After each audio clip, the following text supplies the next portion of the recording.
Okay. Good morning. Don't worry, I'm not going to sing. Enough of that yesterday.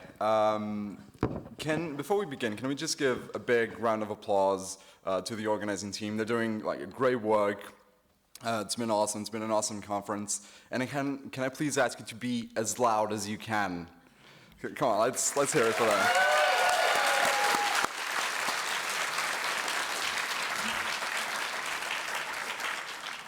Thank you for being so loud. The hungover people at the back just went, oh.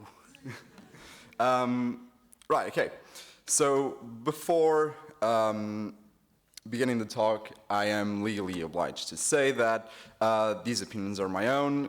They do not reflect the views of my current, past employer, my mom or my dad or my cat, and so on. So let's start to talk about morality. Let's talk about the difference between what's right and what's wrong. And let's go through some cases that some of us have probably gone through in the daily life. So let's talk about free samples.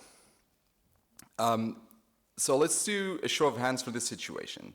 If you know that you will definitely not buy a product, but you see free samples available, is it wrong to take them? Right, so who thinks it's wrong? Raise your hand. Nobody. Well, one person there. Okay, that's good. So let's move to work supplies. Is it morally wrong to use work supplies for your own benefit? So who thinks it's wrong? Okay, some people. Right, what if you're printing your own quitting notice? Are there more people thinking it's wrong to do that?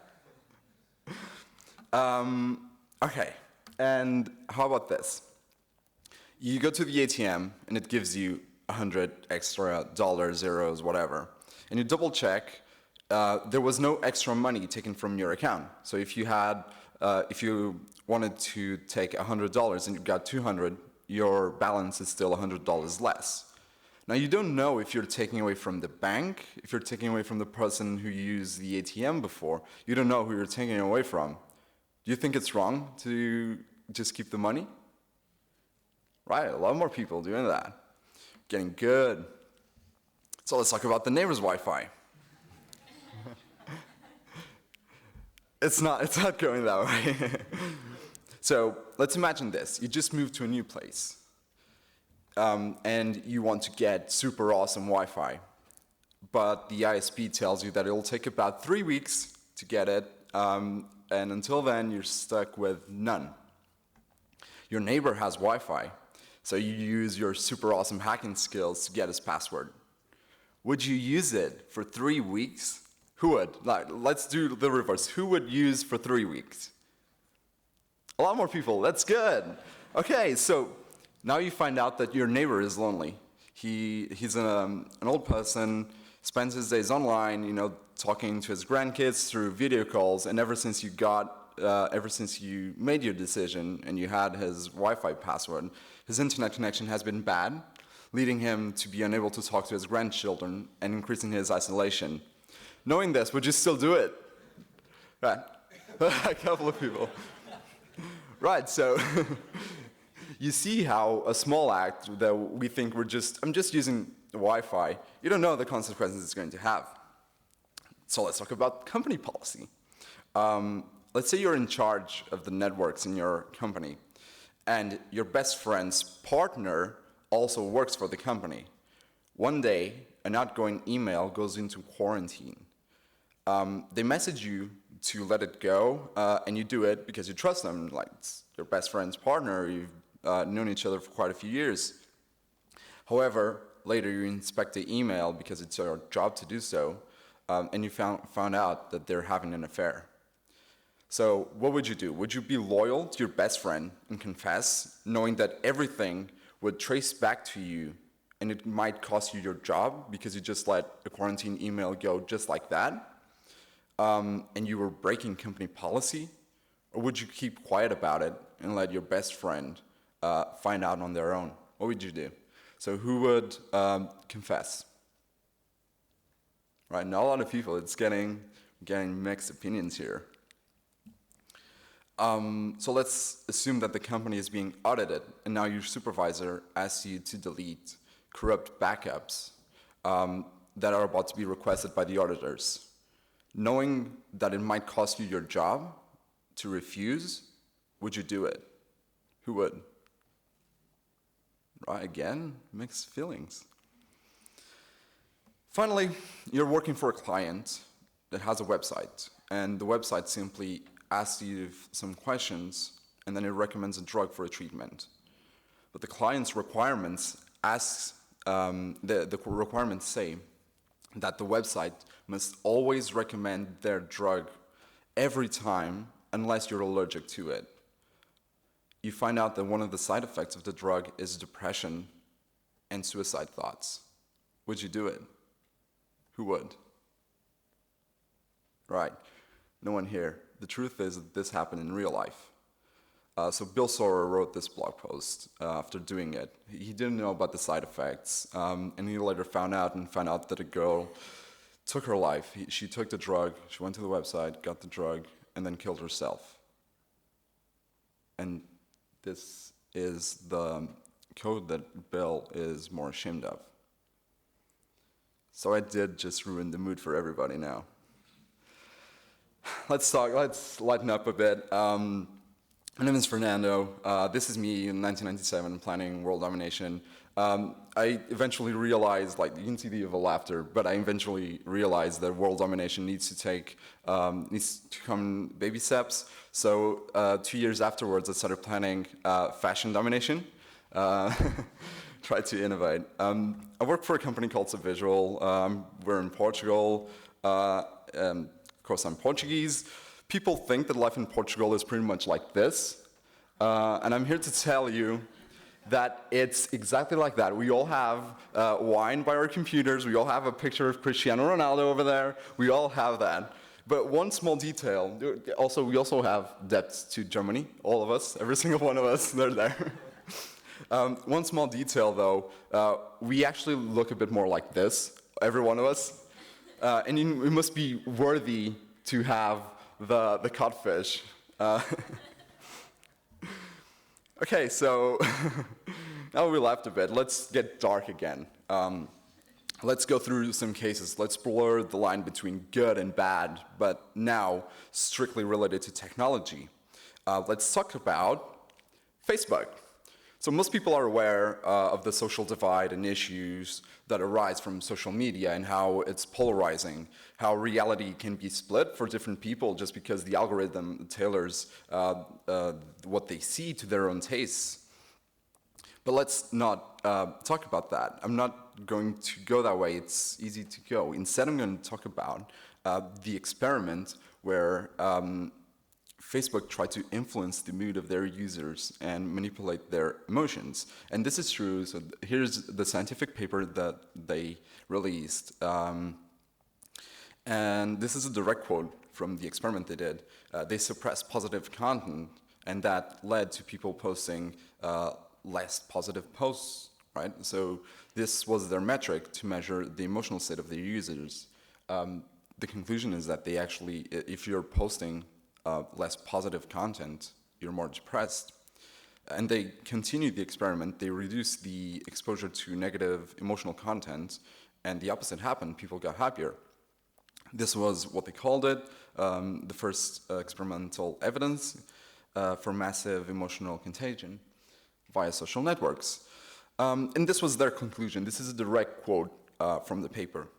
So the conclusion is valid, but I think that the experiment tells us more than that. The experiment tells us that it's not just how friends influence us. They reveal that our emotions can be influenced by an artificial intelligence. The question now is, how long have Facebook been doing this? This is an interview with who was at the time the engineering manager for the newsfeed ranking, and he revealed that they were using an AI instead of their older EdgeRank algorithm. Small detail here, this article is from 2013. Another detail, they had it internally for 2.5 years. So in 2013, not really good at math, but if we like it's at least from halfway through 2010. So 8.5 years of AI that have been influencing our mood without us realizing that. When Facebook has this power, they have the moral duty of practicing the greater good, and we don't know if they're going to do that. So let's relax this expectation that we have a bit. Let's just say that at the very least, they should not bring any harm to people. They should protect people. And that's exactly what they were doing by doing suicide prevention. So Facebook had the AI run, analyze the posts of people that might be depressed and on a near suicidal state. And they flag these people. The brilliant part is that they don't take it into their own hands. They themselves recognize that it's not their job. Anyone who is a potential person at risk is shown some support options, including resources for help and ways to connect with loved ones. And in very serious cases, if there's an imminent danger of self-harm, Facebook may contact authorities or loved ones. So you see, the idea behind this is that technology isn't black or white. It's not binary, no pun intended. It's not as simple as Facebook is bad. There's a lot of bad things about Facebook, but it's a multidimensional issue, and they have objectively been proven to bring us harm and good. So let's talk about the loss of privacy. It's easy to expose the case for social media, but I want to try to peek into the future, because right now we are living in a time where it's very easy to look into Orwellian societies.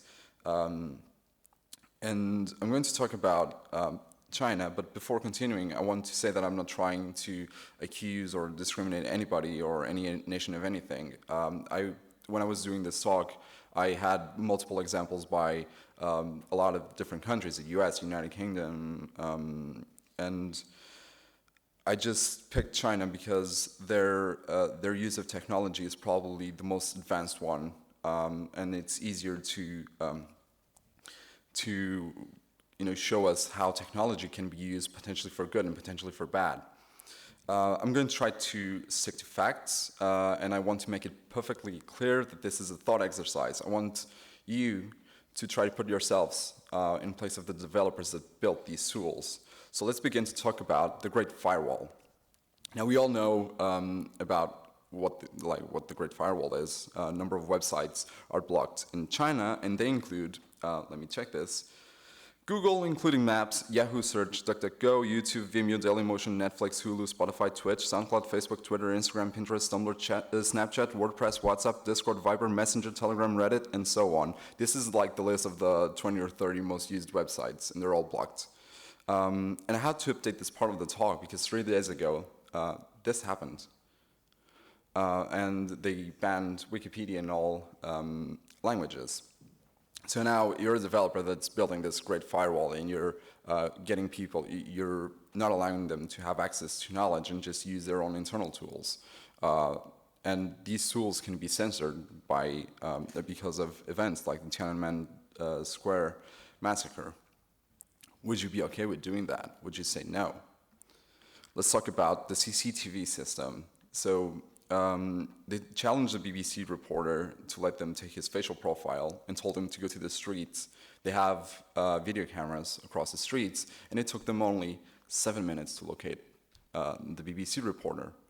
It's incredible how they're doing that. In 7 minutes, thousands of cameras, and they were able to get his facial profile, locate him. Now, they have the facial profile of their citizens, and you can argue that they use this for good to prevent crime. Yeah, it can be used for good, but it's not difficult to imagine how this can be used to prosecute innocent people that disagree with their political ideologies, or someone that has access to the CCTV system can stalk someone. So you have a tool that can be used for good, but it can also be used for the bad parts. If you're a developer building this, again, think, would you do it? Would you say no? Let's talk about search engines. So I told you about a bunch of search engines before that have been blocked, and they have their own version of search engines. Google had Project Dragonfly. They were developing it to allow for censored search results in China. Now, this project isn't very interesting because it was shut down after internal uproar. I think most of us saw the news. A bunch of people were able to say no. And this happens because when one person stands out and the others see something where they see themselves, they can also stand up and say no. It's a lot easier. But if this was a single one of us, would we have the courage to say no? And of course, perhaps the most famous one right now is the social credit system. The social credit system is supposed to be a rating system. You commit a crime, you refuse to pay a bill, your social credit points go down, and you're denied the use of public services. You can travel, use public transportation, do stuff like travel in trains, purchase airplane tickets, and you become unqualified for loans. So there might be kids not getting the chance to pursue qualified studies because their parents won't be able to take loans for them. So in reality, what was found out is that the companies feeding parts of the social credit system are owned by Alibaba and WeChat, which is the equivalent of Amazon and Facebook in China. And apparently there's also a dating app called Baihe. I'm not sure if I'm pronouncing this right. And they allow you to publish your social credit score in your dating profile to match with potential partners. So they're already creating social divide. The apps are using this to create social divide between people. Has anyone seen Black Mirror, the episode called Nosedive? Right, a lot of people. So in that episode, you basically rate other people based on the interactions with them. So this episode seems like it was based on what's happening right now. And it's scary. I highly recommend you to see it because it's scary what it might lead to. And I want to add a word. I kind of felt wrong by not mentioning this. They have re-education camps. There are reports that Uyghur Muslims are being taken away to facilities and forced to surrender their passports to be re-educated because the government doesn't, apparently, according to the reports, doesn't want religion to come above the government's intent. There are a few articles that come from this. So the BBC has this one detailing the reports of a trip they took there, trying to go to the cities where the camps are set up. They go through the whole process and they do their own personal investigation. I highly recommend you to read this, but the part that's relevant for us is this one. This is from The Guardian, and they go through the technical side of how they are using social networks and their own databases to identify to do the ethnical profile of people and find out who's Uyghur Muslim. This is from December 2018. People fleeing the camps have supposedly reported that they're forced labor camps. And here's a sneak peek on the article, using technology to track people. And yet, we developers build these tools. Some of us like the technical challenge of doing something, like identifying someone because it's difficult and we like that. Some of us do it for profit. The main reason Google was having a project to operate in China with censorship was because, they want profit, they need profit to run. And yet, we as a society allow this to happen, and we close our eyes, and we don't condemn their actions the same way, whether it's the Chinese government, whether or not it's a Western government, the United States, or whatever.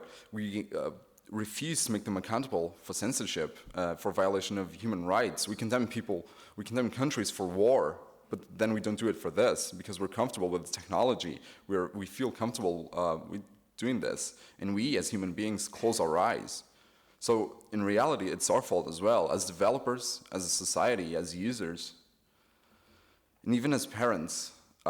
We're the first generation with digital footprints. We have digital records that trace our whole history, our DNA records, everything. But now the newer generations, our kids, are the first ones to have a digital footprint before they are born. Parents post ultrasounds, they post birth dates, they post biometric data from their kids on social media. And I don't blame the parents, nobody should. Come on, like, this behavior is socially acceptable. How many of us would condemn our best friend for posting an ultrasound on social media or using IoT devices to watch over their kid? They're just trying to find help in their job of being a parent, so we don't condemn them. However, this opens the door to stalking, or even worse, to extortion. There have been documented cases where hackers were able to access digital records of newborns and use them to extort parents. Whether it's through social media posts or IoT devices, we're building a large collection of data. And don't get me wrong, we build these collections for ourselves. I'm responsible for what I post on Twitter, on Facebook, on Instagram, whatever. If you're doing it for yourself, if you're building that collection and posting for yourself, it's your problem. But is it wrong to do for someone who isn't even born yet, who has no say in that matter, who has no choice, but is forced to have his records online for whoever is able to see them? And we're not just talking about the datafication of children, we're talking about manipulation as well. So there was a new study from January this year. They did a randomized trial to measure how Instagram influencers can alter the behavior of children. So they divided the children to 3 groups. One was exposed to influencers that promoted unhealthy food, one was exposed to influencers that promoted healthy food, and one was exposed to influencers not related to food, so it was a control group. Afterwards, without being aware that this was part of the experiment, the kids were taken to a room with healthy and unhealthy food. The kids from the unhealthy influencers group chose the food that was unhealthy, which means that it's possible to influence the behavior of children just by exposing them to certain types of posts. Now, this was expected. What wasn't expected was what happened next. The kids from the group that were exposed to influencers that posted about healthy food, they didn't have any difference from the control group, the ones that weren't exposed to food posts. This means that promoting healthy behaviors is a lot more difficult than promoting unhealthy ones. And we're the ones building the tools for that. We're the ones that are building this. And like this slide, every time I go through this, like showing people the talk, everyone is just wondering, like, what? Like, how are you going to say that 5G is morally wrong? How are you going to condemn that? Apparently, like, 5G is being marketed as speed of thought communication. It brings you speeds of 1 gigabit per second. They market as expensive but doable, and it's pretty much doable for first world countries, but it's undoable for developing countries. It's just too costly. It's the cost of infrastructure, of electronic waste from the existing infrastructure that becomes obsolete, the cost of maintenance, and the cost of electricity, which is still too high in some countries. And finally, the most important, the cost of the social divide. There are areas of countries that have still incredibly slow Wi-Fi. And when we do this, we're further leaving them behind in the dust, and we're creating a digital divide. Access to information is already difficult, and the more we evolve as countries due to access to digital information, the more we create this digital division, the more gaps we create to other cultures and other countries.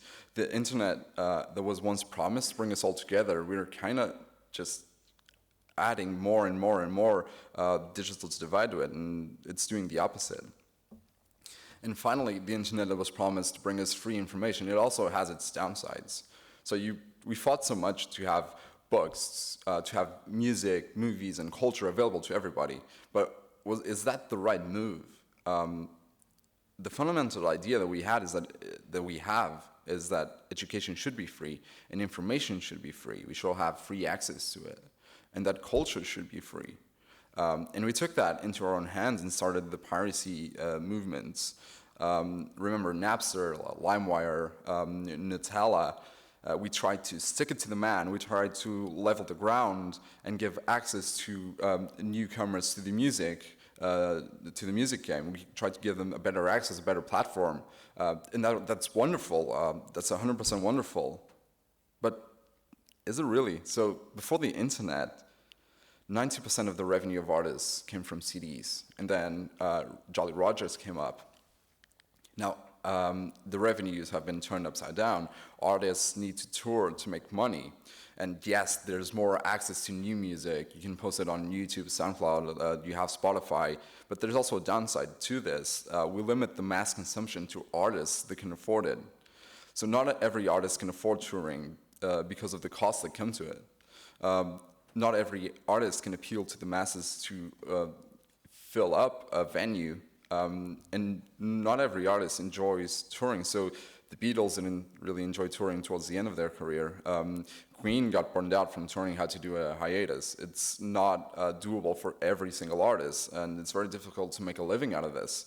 The result is that the music that appeals to the masses and goes to the radio is ever more simple. We're going towards, there's proof that music is getting more simple because we want it to be easy to consume. So the diversity is actually dropping, and the amount of artists living off music is dropping. And music is just an example, because the same can be said for writers, for photographers, and so on. We tried to do good, but we kind of rigged the game. We tilted the scale towards the big artists. And before ending this part, I want to talk about neural engineering.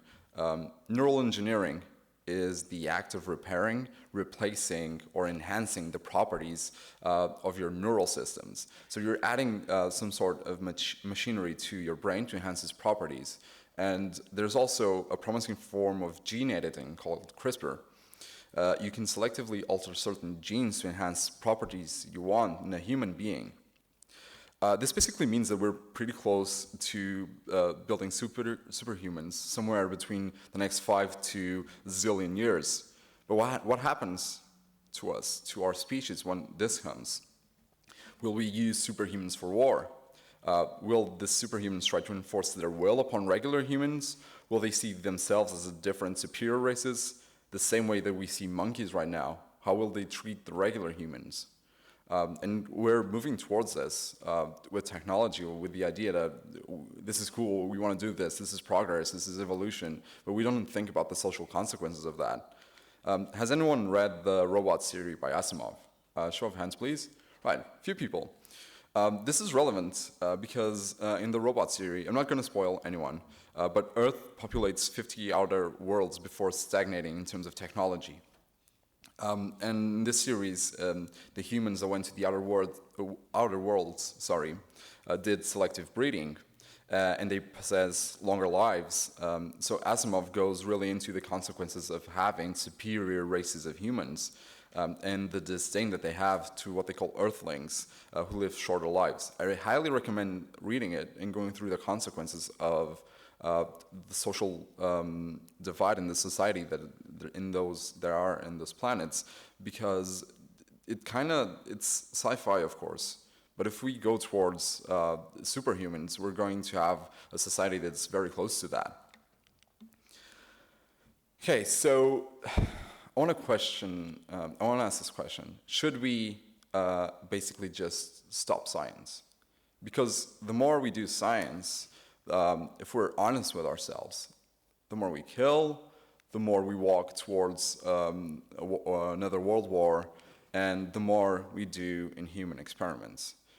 So there are moral reasons to stop science. This has been a consequence throughout history if we look back and analyze our past.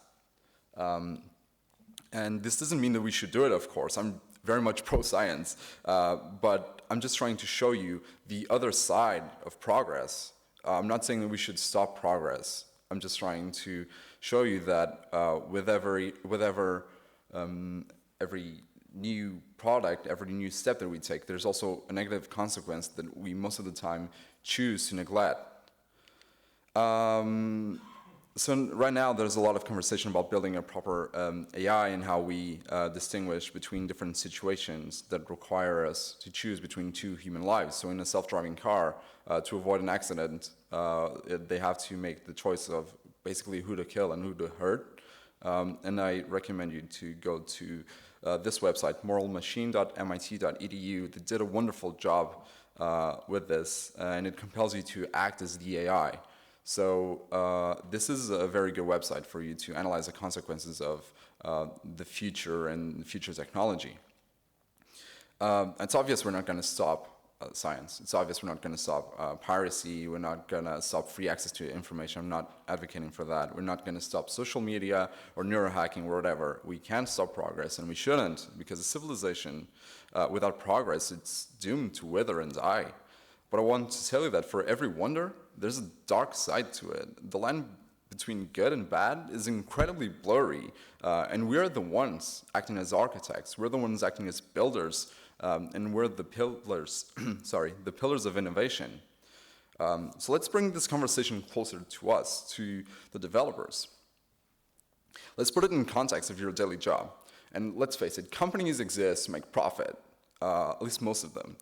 And this situation is very common. It happened to me. I'm pretty sure it happened to a lot more people. Your boss has a feature that you can tell it's obvious that it's bad for the users, but it's going to make the company more profitable. It defies your moral code. Most of us believe that we would stand up and say, you know what, no, I'm not going to do that. I don't agree with it, so I refuse to do it. Would you, though? There's someone called Milgram that did an experiment that tells us no. So this goes back to 1961. Most of you have heard about this. There were the Nazi trials for war crimes, and a German Nazi war criminal called, I have the name here, Adolf Eichmann, was in a trial for his war crimes, and he stated, I was just following orders. This was his defense. This raised some questions. Basically, could it be that Eichmann and his million accomplices in the Holocaust were just following orders? Could we call them even accomplices? Should they be able to stand up for their values? And Milgram did an experiment. It was simple. So there was a target, which is this person right here. And the target thought he wasn't on an experiment. He thought he was just an assistant. They would recite pairs of words to the learner on the other side of the wall, so down there. And the learner would memorize them, and then the target would say one of the words from the pair. The learner would have to recite the matching word. And if they failed, then the target, the person that was saying the words in the beginning, had access to a panel and would shock them.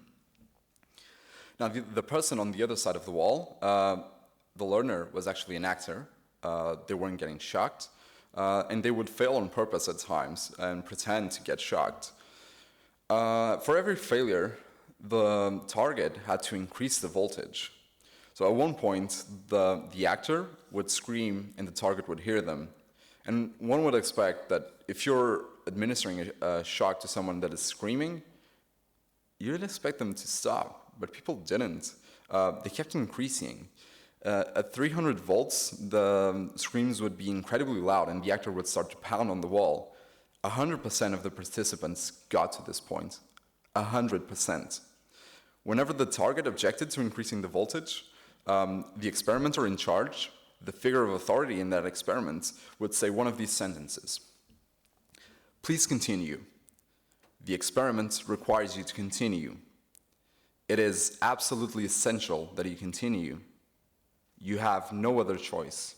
You must go on. And the voltage would keep increasing. The target would continue. 65% of the participants, 65% administered the fatal voltage. 65% of the people that went into that room would be willing to kill someone just because someone that they don't know told them to. They would obey that figure of authority blindly. And if this happens with human lives at stake, would we really refuse developing a feature that we don't agree with, that our boss, that we probably talk to him every day, is telling us to do, for users that we don't really know and there are probably no lives at stake? Like statistics, the experiment tells us that we would very likely to do so. We wouldn't stand up. And of course, there are some people that would, but most of us wouldn't. And we ignore that. The public yells, blame the companies, blame the CEOs. They're the ones playing into the shareholders' will. Blame the shareholders as well. They're trying to make a profit at all costs. Blame them. Blame the economy, the pressure for profit. Blame the law of the jungle that is in our society. Blame someone else. But don't blame me as a developer. Don't blame me as a user. Blame Milgram if you need to for figuring out that we probably won't stand to our beliefs when we're pressured by authority. Blame the users for providing data and don't being conscious about what they provide and about how they act. Blame society. Because you see, users trade comfort without realizing it. They trade the feeling of being good, feeling good. We have a reward mechanism built into ourselves. Whenever we see something new, something good, our senses get tickled and we get a little shot of dopamine. And with time, that dopamine builds into a dependency. You have cravings, and it acts like a drug on you. This applies to social media. This applies to the apps that you use daily. This applies very much to technology. This is built into us as humans, and we don't realize that. And the truth is that we trade our comfort for the common good. We prefer the good that we get from these little moments instead of whatever the long-term good is. And this is called the tragedy of the commons. This is why we have so much difficulty battling global warming. Everyone prefers the personal comfort of cars instead of carpooling or using public transport. Everyone prefers their own little comfort instead of the common good. But if we're just a lone wolf in this fight, what can we do? At this point, I'm going to talk about my take on this. So hopefully you're now feeling terrible about being a developer. But I think that we can do a lot better. And for me, I wanted something that was practical. I wanted to have an immediate impact, no matter how small, no matter how insignificant. I wanted something that could be measurable. I started to look into the world of nonprofits. And again, this was my personal experience. So for a long time, I was leading Coder Dojo Braga. So Coder Dojo is an international movement to teach kids how to code for free, of course. And I had the time of my life. I loved every moment of it. And then one day, I realized the type of audience that we were attracting. It was basically the upper middle class that the parents could afford to give them a computer. They could afford to give them computer classes. But they just wanted to hop in on its free classes. They just wanted to get that. And the cause is very noble. I'm not trying to bash Coder Dojo, but I started to feel disengaged. And personally, I started to feel less motivated. And I chose to move on because I didn't know what I wanted to do, but I wanted to do not that. So I took a volunteering course. And for a weekend, I spent my time in a room learning how to volunteer. My city has what they call a volunteer bank. You basically give your email, and they would call us up to do work with nonprofits. The problem is that it was all about this, and this, and this, and honestly, I don't see myself in this. I found out that most nonprofits that were looking for volunteers had severe issues, and this is a common thing in the world. Most nonprofits have a lack of leadership, lack of clear goals and proper management, and I spent most of my time defaulting to this to promote whatever the nonprofit wanted me to do. This is Inconvenience 101. I didn't want that. I wanted to have, again, practical impact. And I kept researching for nonprofits that I could relate to. Some of them, like this one, they do something amazing, which is they build a lot of houses for people in need, but I didn't feel right with that because the amount of resources goes up. And then at the same time, a lot of news were coming up. I tried to show you an international article, but it was at the same time that this happened in Portugal. A president of a fake nonprofit spent almost €1 million from public funds in their own luxurious life. And don't get me wrong, there are a lot of meaningful nonprofits that have practical impacts. I know a few that deliver food to homeless people. They help kids in Kenya in particular. A friend of mine is in that, and they deserve our attention and support. But I couldn't fit in, and I felt like I have a specific set of skills that I can use, and I'm not using them here. And I profoundly believe that our impact must be meaningful and real. We can't hide behind raising awareness and getting signatures. Again, I don't have an answer for you, but I can only tell you what I did, and was basically just saying, screw that, I'll just do it myself. I'm gonna make my own nonprofit. Then I started reading about regulations, and turns out there's a lot of bureaucracy and a lot of nonsense that I honestly don't want to deal with. So how much bureaucracy do you need to go through just to help someone? It's a lot more than you would expect. So I asked myself, what do I know? I know how to code. And how do I act with that? Basically, I make stuff, a lot of stuff. And some stuff will be bad, of course. I won't be able to save the world, but some stuff that I do will make people say, oh wow, that's actually not bad. That's actually a good direction that you're going. So I set up into building something. I got a bunch of friends together and said, hey, I want to code to help people. I have no idea how to do it. I have absolutely no clue. Is anyone up for that? And I had to buy a couple of rounds of beer first, but eventually we all agreed on something. We agreed on an idea, on a group, on a set of principles, and on a mission. And we called it Include Braga, which is the city that I'm from. And the idea behind our group was to get a bunch of coders together, get a bunch of people that are not coders. And this was the key, because you see, we coders all think very much alike, and we build a bubble for ourselves. It's very easy to have experience that isn't from the real world if you spend most of your time in the virtual world. So we need to be in contact with people from different areas with different experiences. And we all got together and we said, let's use the technology to improve the city around us, have a practical impact around us in the community that we're in. We wanted to help the institutions in need, to help the people in need. And we know that we won't change the world, we won't fix every issue, but we can improve the people around us. And if more people get motivated to do it, then that's progress. So we organized a Secret Santa, we built a platform, we went to institutions where kids that were taken away from their parents or they were orphaned, they were there living, and we had them write an anonymous letter telling their personality, what they liked, how they were, and so on.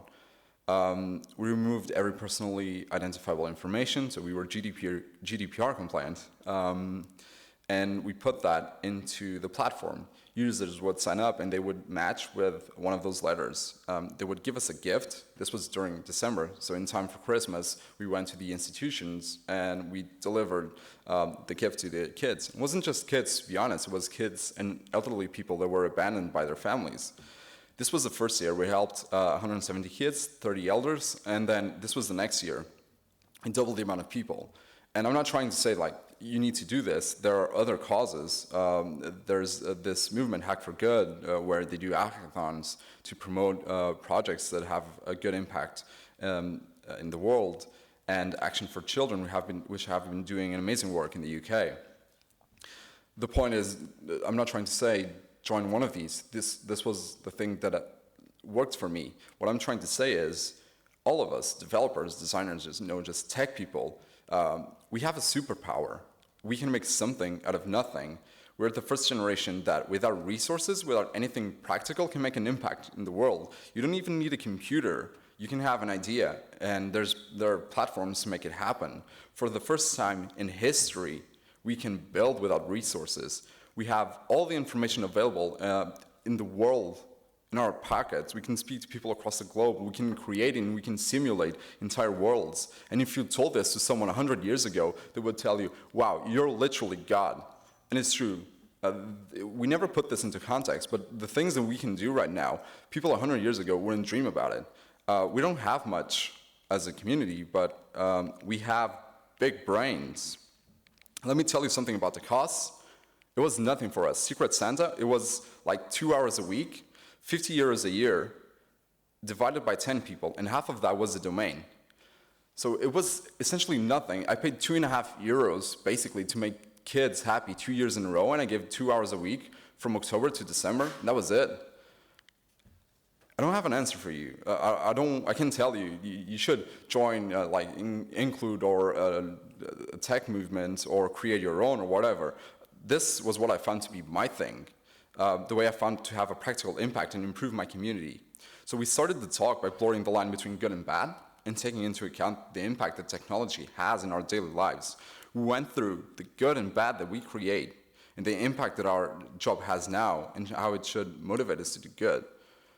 This is chapter 1 of a conversation that we, as a community, must have. You know you have the skills to do better than what the world is right now. And change doesn't come from a one-off deed. Change comes when you're committed to a greater cause. And you know what the greater cause is? The greater cause is the cause that is your own. It's the one you take as yours and you see being as a part of you. And you literally need nothing besides your brains to make an impact in the real world. This is just the first chapter in a long conversation, hopefully.